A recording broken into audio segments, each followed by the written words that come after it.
Live from a studio apartment, this is Missed Information. Thanks for hanging out. Thanks for waiting. Every time I start this show, it's like I gotta scan the background and make sure my apartment looks somewhat normal. I just see, that's the first thing I see in this professional show is my bed in the background. Just spent some time cleaning up some laundry so that we could do a show, okay? There's apologize about the wait. It should be faster going forward. I'm trying to do a bunch of technical stuff with like setting up different streams. So I think we're streaming. Let me move my vacuum. It was bothering the live studio audience. I think we're streaming on like 7, something like that, channels right now. That's what I'm trying to do. But it's a pain in the butt. I had to like go add all this stuff. It's really annoying. So if I can figure out that mental jujitsu, then it'll be smoother tomorrow night. It'll be all good. So let's do some jokes. They get into joke positioning. All right. Oh, let's make sure this works too. Boom, boom, boom.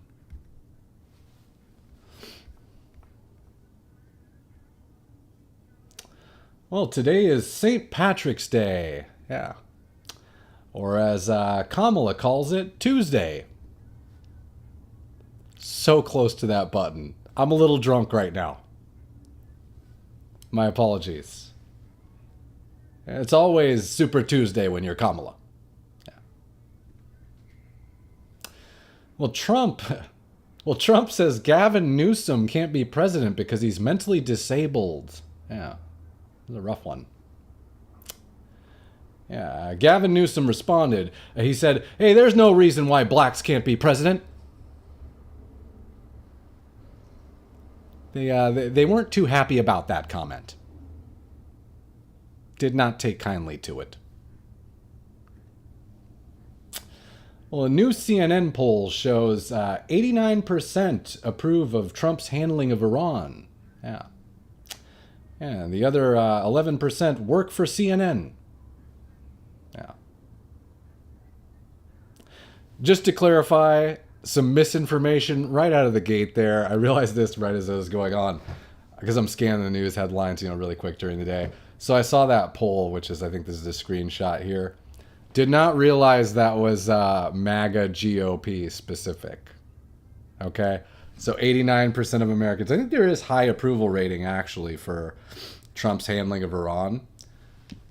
Generally, but it's not 89%. I'm going to fact check myself on that one. But I'm still standing. I got to roll with that joke. Okay, I wrote that thing. All right, sweet. Anyways, we'll kind of get into that stuff.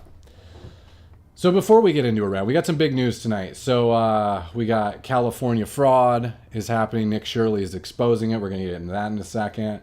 The Counterterrorism Director resigns. This is a big kind of Trump staff insider. Quits over Iran, right? Before we get into that stuff, we had this quote. Let me pull up Twitter here real quick. This quote from Trump today about boots on the ground. Let me see if it's the right. No. This is somehow not working. Here, one sec.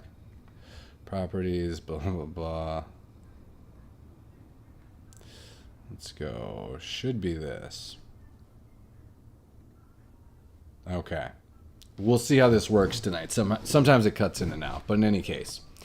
We'll get into this comment in a second, too. This was Gavin Newsom responding to Nick Shirley's fraud investigation by trying to insinuate that he's being creepy and asking to see people's cigs. He got ratioed super hard by Nick Shirley, actually, for this, which we'll discuss in a bit. But so this was Trump. He was asked during a presser today if he was afraid of putting boots on the ground in Iran, and this is what he said. Take a listen. Mr. President, in Iran, because the Iranian regime has told Sky News, if you put boots on the ground in Iran, it will be another Vietnam. Are you afraid of that? No, I'm not afraid of I'm really not afraid of anything. Mr. President, Mr. President. Just a baller quote from Trump right there. Regardless of how you feel about boots on the ground, I think it speaks to something a little bit larger. Because the Iranian regime has told Sky News, if you put boots on the ground in Iran, it will be another Vietnam.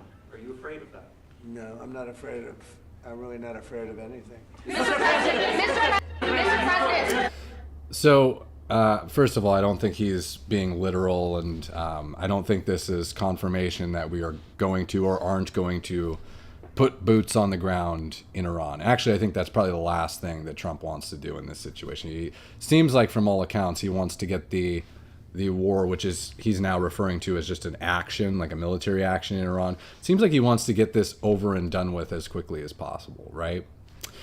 But what's brilliant about this is I feel like this is what was lacking over the past couple of years with Trump, with his negotiations with foreign countries, specifically Russia. If we think back to even a year ago when he was trying to negotiate with Russia over Ukraine, for instance, right? Part of the negotiating is like you have to, if you're negotiating with a world leader like this, I feel like you have to believe the threats, right? Like if you're Russia and you got Trump coming to you, you know, he's brokering all these peace deals across the Middle East. Russia's a different beast. There's really no reason for them to withdraw from Ukraine, right, without getting exactly what they want. If you have Trump on the other end sort of just asking you to withdraw, trying to get the negotiations to work, that doesn't really work super well because he hasn't, to my eye, up until the last several months, really had the actions that sort of would have backed up that type of leverage, right? What I love about this quote, "I'm not afraid of anything," is when you hear it, you believe it. Like right out of the gate, you believe it because you've seen him go into Venezuela and extract a dictator, right? Bring him back on a helicopter for charges. Because you've seen him go into Iran, right? Which no other president was willing to do, right? He was the one who did it. He took down Iran. He did it very quickly, right? He has consistently shown that he's willing to do the things that take balls to do, and that he's willing to do the thing that you really don't think he's going to do. And this is the president who actually goes in and does it, right? So he's established a track record of credibility. And I think that's what he's doing here in this interview, is he's essentially saying, you know, when you ask him if he's going to put boots on the ground, if he's afraid of it, he's not going to take that off of the table, right? Because that would lower our negotiating ability, which might help prevent boots on the ground, right? Instead, he's going to say very boldly that he's not afraid of anything. And he has the actions now to back it up. So I think this helps negotiations with any country. I don't know how further talks with Ukraine and Russia will go. But if I were Russia, I'd be a lot more worried about the U.S. and about Trump today than I was 4 or 5 months ago, you know, and it's because of stuff like that. So that's just kind of to open it up a little bit. I thought that was a really interesting statement. I really loved it. Let me pull up the chat too. Just realized chat's down. One sec.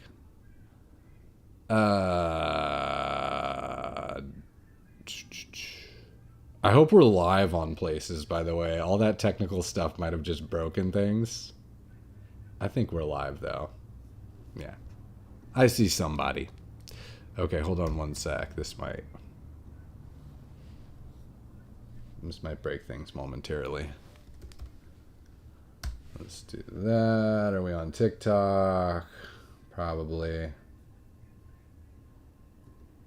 Sweet. Checking out you people on TikTok right now. 0. Perfect. Oh, 1. Nice. Big numbers tonight. Okay, so let's go back here.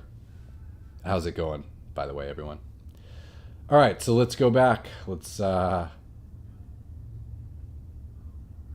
start it off up here. So we had today, there was big news. The Joe Kent is his name, I guess. Joe Kent. This is the Counterterrorism the director of the National Counterterrorism Center, resign. And he did so very publicly. On X today, he put out a statement. This is Joe Kent from his official account. I think he's kind of paraphrasing his statement here, but essentially what it says is, after much reflection, I have decided to resign from my position as director of the National Counterterrorism Center effective today. I cannot, in good conscience, support the ongoing war in Iran. Iran posed no imminent threat to our nation, and it is clear that we started this war due to pressure from Israel and its powerful American lobby. He goes on to say it's been an honor serving under POTUS and Tulsi Gabbard and leading the professionals at the Counterterrorism Center. May God bless America. And his statement goes into a little bit more depth, but it's essentially the same thing, right? So very public statement saying that he has problems with Trump invading Iran. Actually, his statement, we'll look at a little bit here. Basically what he's saying, he says, in your first administration, you understood better, he's speaking to Trump here, than any modern president how to decisively apply military power without getting us drawn into never-ending wars. So that's sort of his concern. He doesn't like this foreign intervention in the Middle East in particular, right? A lot of MAGA people have that fear, right? You demonstrated this by the killing of Soleimani, he points out. Then he goes into early in this administration, high-ranking Israeli officials basically duped him. They duped Trump. They led him into believing that this was a war that we needed to fight. They pressured him into it, and it was going to be swift and easy, and he feels like that's a mistake, and that's, according to him, why he's resigning. Only problem, he's got a history of tweeting. Here's one of his tweets from back in 2020 here. I guess this was a response to somebody. This is Joe Kent, same guy. He says, in response to something about Iran, definitely, I personally think we should have crushed their ballistic and nuke capes. But Trump has a plan. He has definitely earned the confidence of any clear-eyed observer. So right there, I said nuke cakes for a second, and that sounds delicious. I'd love a nuclear cake. Thinks we should have crushed their nuclear capability at that time, but he says, hey, Trump knows better than us, so even though I want to go into Iran so bad, we got to trust Trump. He's earned our trust, right? And there's a video of him, I guess, saying other stuff where he's sort of on the other side of the issue as well, where he's saying that Iran does pose a threat, we should have gone in. You had Trump talked about him today. They asked him about this during the presser. Here's what Trump had to say about him. His statement, I always thought he was a nice guy, but I always thought he was weak on security, very weak on security. I didn't know him well, but I thought he seemed like a pretty nice guy.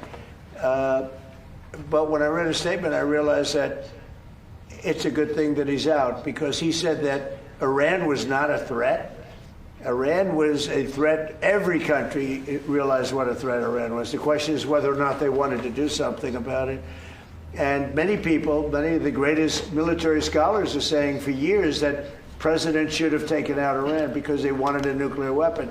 They were, if we didn't do the attack, or if, I'll go a step further, if I didn't terminate the Iran nuclear deal given to us, one of the worst deals ever made by Barack Hussein Obama. Remember when they sent Boeing 757s over there, loaded with cash?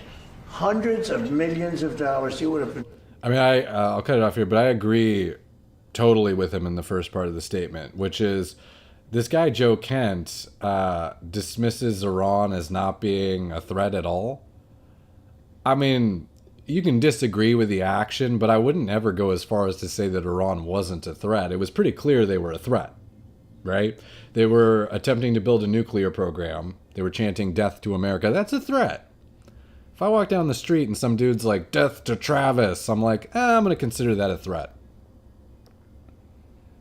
I don't know that I'm going to attack him, but I might cross the street at least because that's a threat, right?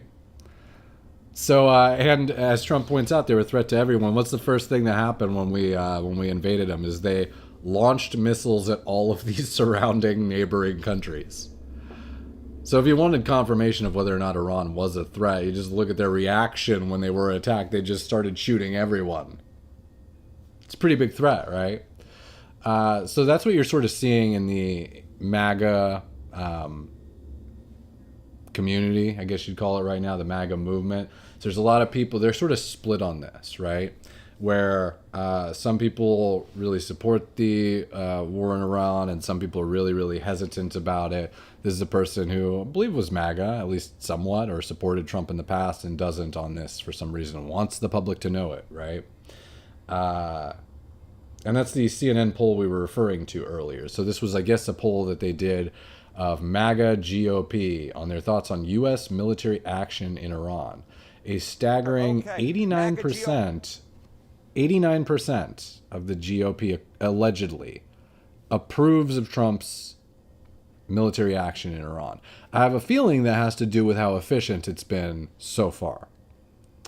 There was a poll I showed the other night where people were like, it was a poll somebody did showing like that Americans really disapprove of like long wars in the Middle East, but they really approve of like short wars where few troops are lost. And it's like, yeah, I'm not shocked. You're telling me that when you poll someone on if something has a really high upside and a really low downside, if they'll be more into that than something that's the reverse? Yeah, that's pretty obvious. So I think he's been fairly efficient, at least so far. There have been very few, at least to date, U.S. casualties. And so it is easy if this is how the war ends up, if we kind of wrap it up and we are able to actually extricate ourselves from that within a few weeks, I think most of the GOP will leave having approved of the actions in Iran. You had Tulsi Gabbard came out today where she backed Trump against the Counterterrorism Director. Tulsi says, Donald Trump was overwhelmingly elected by the American people to be our president and commander-in-chief. As our commander-in-chief, he's responsible for determining what is and is not an imminent threat, and whether or not to take action he deems necessary to protect the safety and security of our troops, the American people, and our country. The Office of the Director of National Intelligence is responsible for helping coordinate, integrate all intelligence. After carefully reviewing all the information before him, President Trump concluded that the terrorist Islamist regime in Iran posed an imminent threat, and he took action based on that conclusion.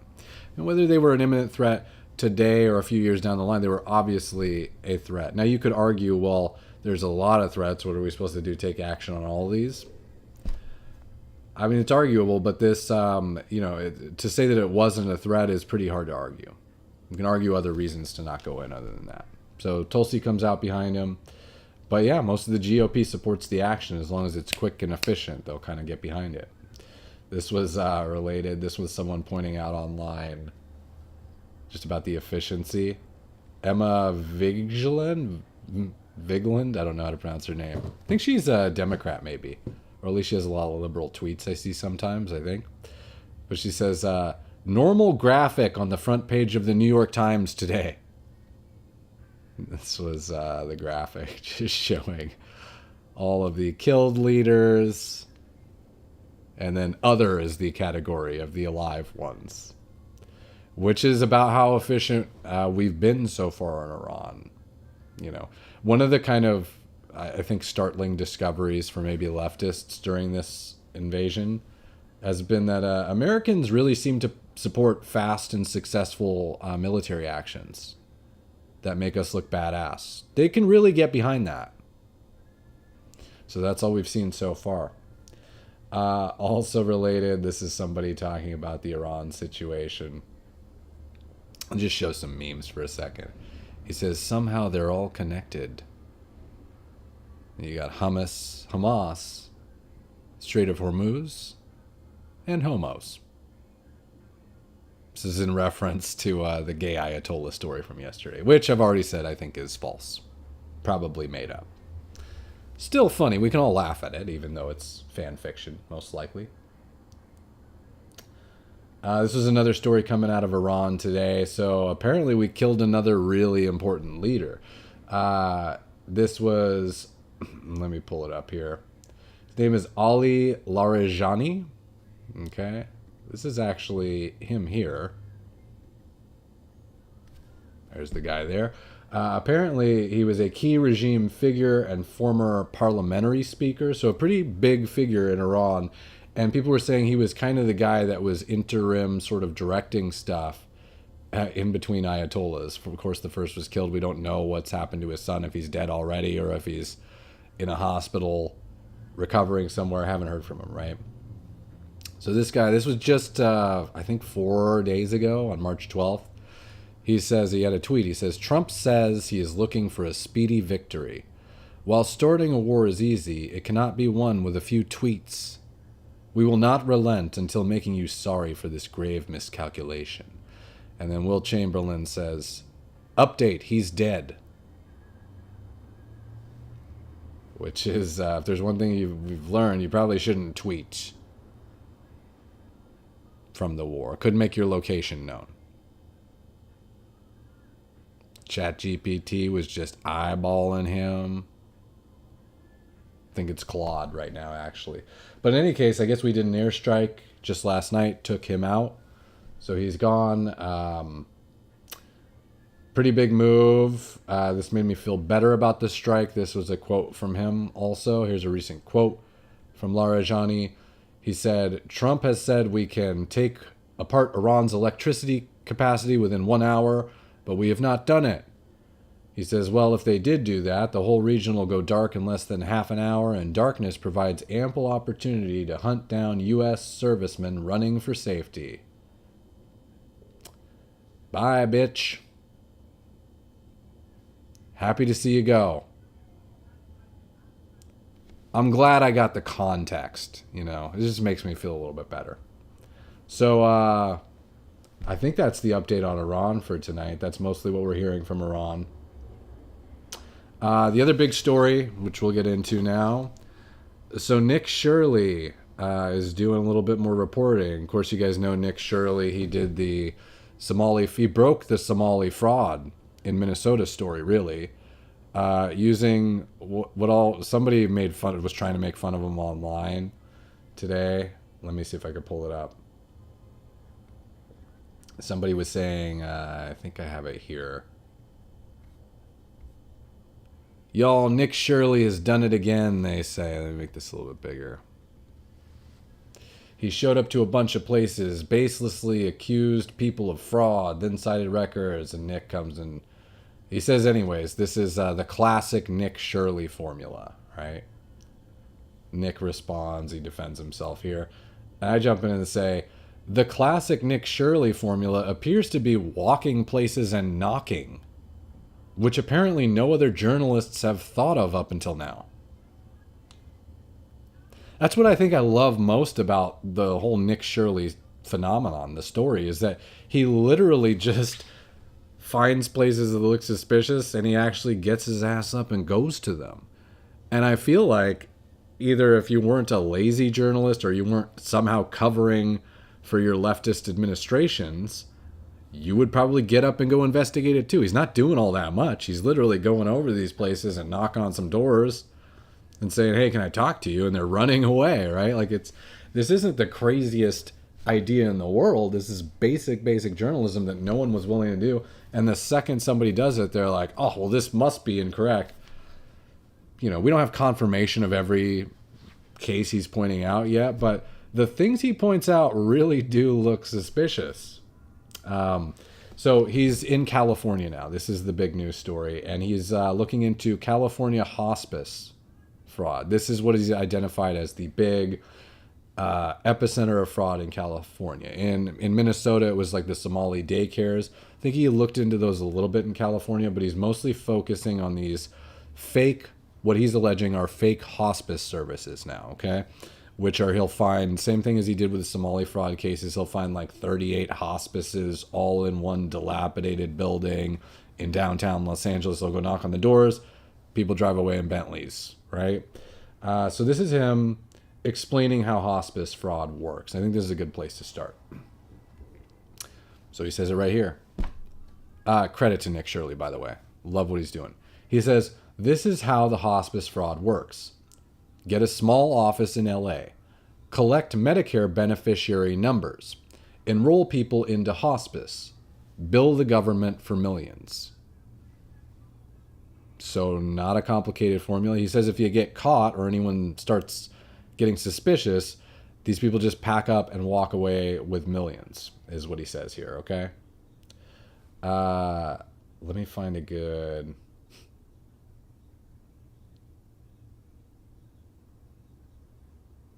There's good videos of here. Well, I guess we'll just play this one for starters. Here in California, what makes this hospice and home healthcare fraud so hard to crack down on, take for example this one right here, all day hospice care. They have billed $3.1 million, and per beneficiary, that's about $6,000, and 24 claims per patient with only 2 codes, which means 2 services. They've had over 505 patients, and they started billing in 2023 and accumulated $3.1 million in 19 months. And that is over 12,000 claims. The velocity of the billing here is what leads me to believe this is potentially fraudulent. And what makes this hard... So, I mean, he's got some idea of why he wants to investigate these particular places. It's that velocity of billing, as he points out, which isn't a bad reason to go check a place out. Hard to track is that they then just rent small little suites inside of these kind of buildings, and they run their operations from there. And once any sort of suspicion comes, they then leave, close down shop, and who knows where they go. Are they going back to Armenia? Are they going back to Russia? Are they going back to their native country? Or are they just moving to another building inside of a location here in Los Angeles? And these areas where these people are committing this fraud, it just looks dilapidated. You have storefronts that are completely closed down, homeless people walk on the streets, these businesses are all boarded up, and they're prying on people who are on the verge of death to make all their money. That's what hospice is. But that is what... I believe he's right here as he's talking about the dilapidated areas these buildings are in. A homeless person pees right next to him. I think that's what we're about to see. This model of the hospices is they just literally rent out these small little suites, charge millions of dollars over the years. Oh my gosh. And you just have people peeing. How was that piss? Just a side, I love that also. How was that piss? A side note, I'm totally used to this.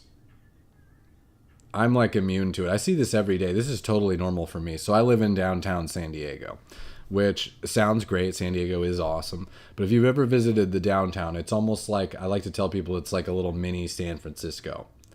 It's like because I've been to San Francisco too, and I'm like, oh, this is like San Diego on steroids. San Diego on opioids. Right? Like it's like 4 times as much, but they're essentially the same thing. So I see all the time homeless people just, I've seen someone poop through their pants. Okay. You don't know what I've seen. So yeah, if you're in one of these areas like that in an urban environment, homeless people will just roll up and just start defecating right in front of you. Like it's the streets of India or something like that. That's what it reminds me of sometimes. But in any case, he's looking into the fraud here. This was a good video of him. So he finds this, I guess this was a motel maybe, where he was asking people about the hospices set up there. And he says everybody parked at the motel is in like super expensive cars. And the second that they catch wind of the fact that Nick Shirley is interviewing people there, they all peel away. And this is a great video. Let me find it. Here we go. For work here. Huh? What do you do for work here? Why? Oh, we're just looking around. We're seeing all these hospices, so we're just curious. Oh, I don't know, man. Word got out that I was inside of the plaza and all the fraudsters started hopping in their cars, leaving the scene. Excuse me. Let's see if they can just answer our questions really quick. Hello, can we ask you a quick question? Driving out in a brand new M8. They can't get out that easy. How can I get an M8 as well? Should I open up a hospice? We're driving out in a brand new M8 BMW M8 competition. Listen to this thing. This is the sound of hospice money.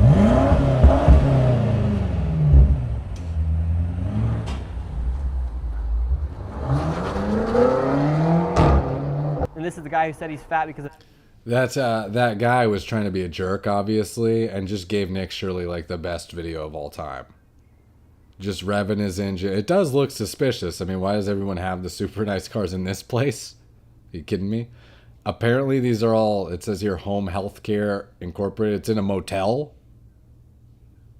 I mean, I imagine a lot of people die in hotels or motels, but I know they had actual hospices there. Dr. Oz, his business is not open today. Seems like this mafia right here is naming all of their companies. So this is literally all he does. He just finds things that look obviously suspicious. He goes to these obviously suspicious places, and then people online try to crap on him and say that he's in the wrong, accusing them. And yet I haven't seen anybody say, there was maybe one report I heard of that there was one of the Somali daycares he accused of being fraudulent was maybe operating. That's all I've heard. I haven't seen a ton of online backlash about the actual fraud, but people always say it like he's in the wrong. He's just knocking on doors. It's that simple. Somebody on Twitter pointed out an interesting thing, the opioid link to these hospices. He says, am I the only one who remembered that a hospice is allowed and expected to buy large amounts of opioid drugs? So I don't know that I haven't looked into this too much, but is that possible, that this is part of the scam? If you were running a fraudulent hospice, would you also be ordering opiate drugs and selling them, potentially? Is that part of where the opiate crisis is coming from? I don't know. He brings up a really interesting point here. You got that. This was, so Gavin Newsom, probably the dumbest tweet. I don't know if it even still exists. Let's check it out. This was the press secretary for Gavin Newsom's office trying to score internet points. Of course, the day after Nick Shirley's fraud videos drop, he mocks him. He says, Nick Shirley right now, hey, can I see your kids? It's, of course, making Nick Shirley look really creepy.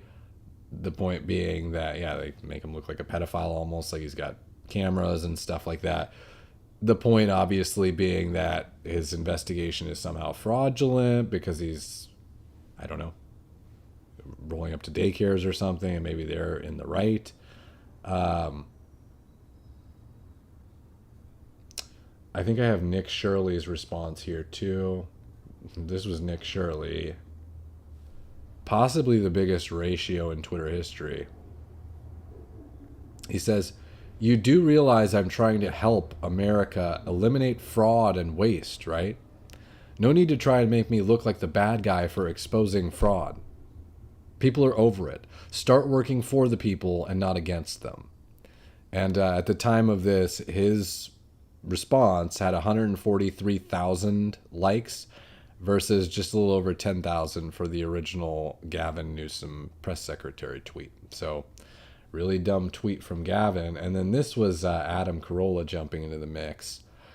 He says, this is exactly how a corrupt governor responds when someone starts exposing fraud, which, yeah, I mean, within 24 hours, they basically try to smear the guy trying to uncover the fraud. Interesting, right? And that brings us to a larger point, which is that when you look at these cases of Minnesota, Somalian daycare fraud, when you see the fraud in California amongst hospices and things like that, it's not a bug, it's a feature of the system. Okay? This isn't, to my eye, overlooked by legislators. This is how it's designed to function. You know, they basically, what they do is they take areas where they want to, in some cases, import people. I think that's what we see in Minnesota, is there's a reason that the Somalian immigrants were all flown and shipped to Minnesota, right? It's no accident that that community just sprung up out of nowhere there. It's because it's a swing state, right? They ship the voters, the Democrat voters, where they need them to go. How do they make them Democrat voters and ensure that they stay that way? Well, one way is to offer them free money. But that'd be illegal, you know, of course. But I suppose if you created some government programs where they could start up their own daycare and get some special benefits because they're under this Democrat refugee program, well, then you could, in a way, funnel money to them, ensuring that they have an incentive to keep that system going, kind of like a quid pro quo, right? They would then turn around and vote for Democrats, right? Even if they're not specifically swaying an election, just their mere presence within a city or state increases Democrat representation in the census, right? And that ultimately increases the Democrat representation in Congress. So whether or not they're actually swaying the election, they are, because they're increasing the voter representation in Congress simply by being counted in a census, right? It's part of the plan. I don't know. He doesn't go into detail, at least in the reporting I've seen here, if the California hospice fraud is related to immigration or not. But it tends to be that these types of things happen in these sanctuary cities, right? Here's a related story to all this stuff. So this was from James O'Keefe. Okay, he was the, oh gosh, what was it called? Project Veritas CEO. He was ousted. Now he has his own media company. So I guess he went around to Los Angeles. He went undercover. And he posed as a homeless person. And on hidden cameras, he got petitioners admitting that they were paid $7 to $10 per signature, earning $1,000 or more per day. It's basically people getting homeless people to register to vote, getting them to sign petitions, and giving them money in exchange for that, so that they could in turn get paid for the number of signatures they got. Take a listen. Paid too. I'm paying you guys. I need to get paid. Come on. That is a federal felony. And it didn't just happen once. It happened over and over and over again. We personally witnessed and covertly filmed this happening at least 28 times over the span of our investigation. And that is just in Los Angeles. Many of the homeless have zero understanding of what it is that they're actually signing. But what is that petition for? You know? What is the petition for? I do not know. The petitioners instruct the homeless to enter made-up addresses like Pinocchio Lane. What do I put as my address? Yeah, just put you live on Pinocchio Lane. Oh, you can just fake it. Oh, good. And all of this occurring just outside the front doors of shelters and NGOs such as Weingart Center, which have received hundreds of millions of dollars in government money. One Weingart employee tells us, so I was reliably informed that voter fraud of this nature doesn't occur. At least not widespread, right?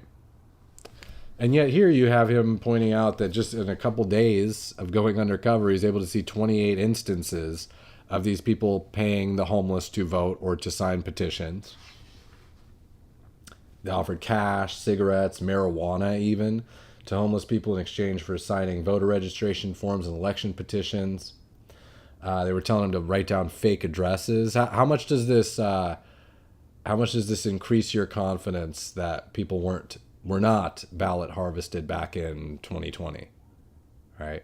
When the right says, "Hell, I feel like there was something a little bit shady with all the drop boxes, and couldn't you just go to people's homes that aren't voting and just basically get them to sign up or get fake ballots and stuff those boxes?" You kind of see something similar here, right? He says you could just fake an address. $7 to $10 per signature. Sometimes these guys who were getting them to sign up were making $1,000 per day. The petitions they were signing ranged from taxing billionaires. So these are real things that they're getting passed based on these signatures, right? Where'd it go?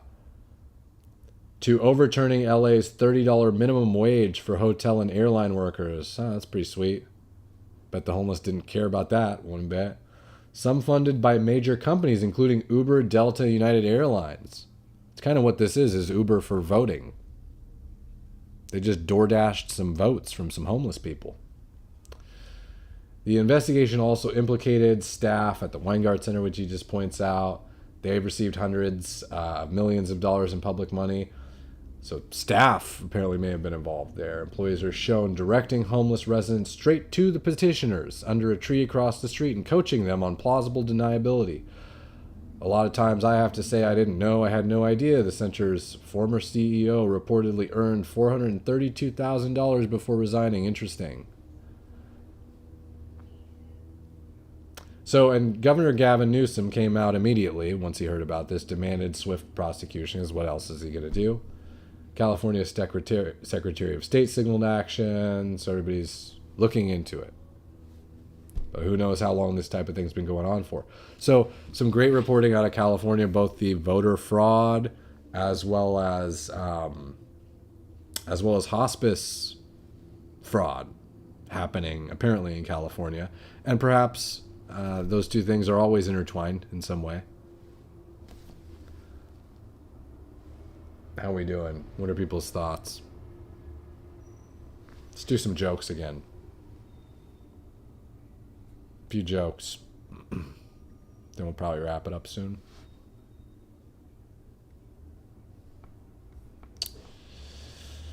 What do we got here? Let's do that.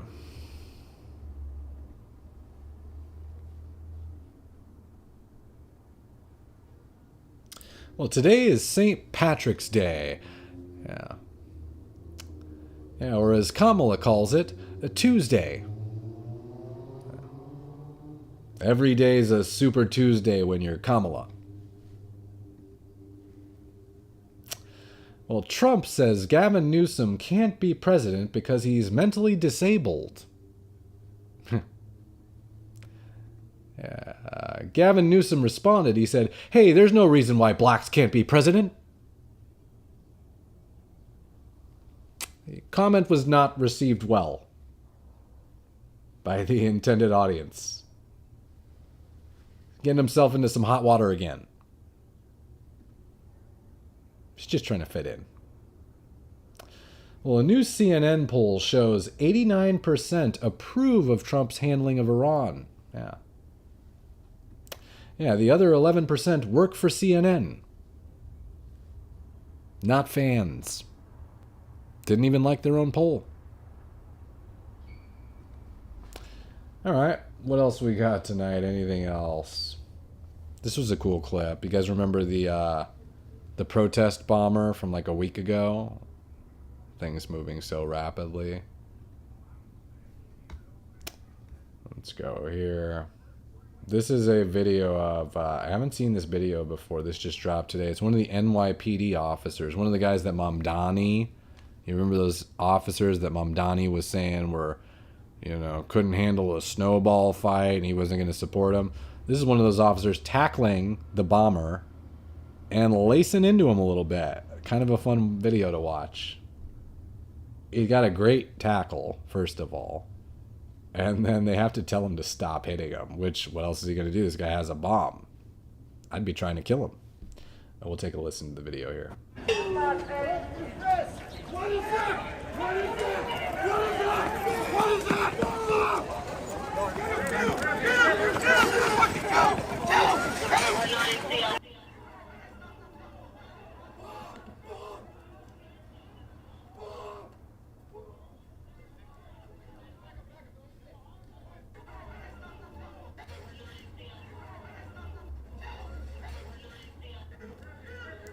Boom! Oof! That's a good attack. Actually, I didn't even see how he throws his leg out like that. Nice. Throws his leg out like that. Keep in mind, this is a guy who doesn't know if this guy's going to explode, right? Like, that's a crazy thing to do. So putting their lives on the line. Shameful that they don't have a mayor who even supported them when they're getting hit by, snowballs and cut in the face. And, this is the return, They still do good work and do good things. So, all right, that was that. Do we have anything else?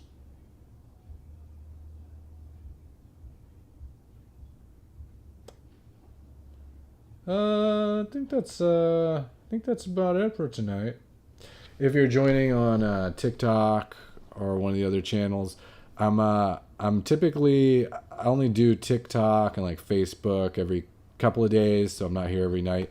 Show is normally 9 p.m. Pacific time, Monday through Friday. So if you want to watch it every night, if you really like it, subscribe on YouTube. You can chat on there. I'm actually on YouTube, Rumble right now, Kick, and Twitch, the 4 major streaming platforms. If you really like this show, you can subscribe to the Substack, where we'll be doing after-show discussions, a little bit more intimate kind of with the audience and stuff like that. So that's the game plan, and I'm going to wrap it up for tonight. And I will see you guys tomorrow. I'll be back 9 p.m. California fraud time. See ya.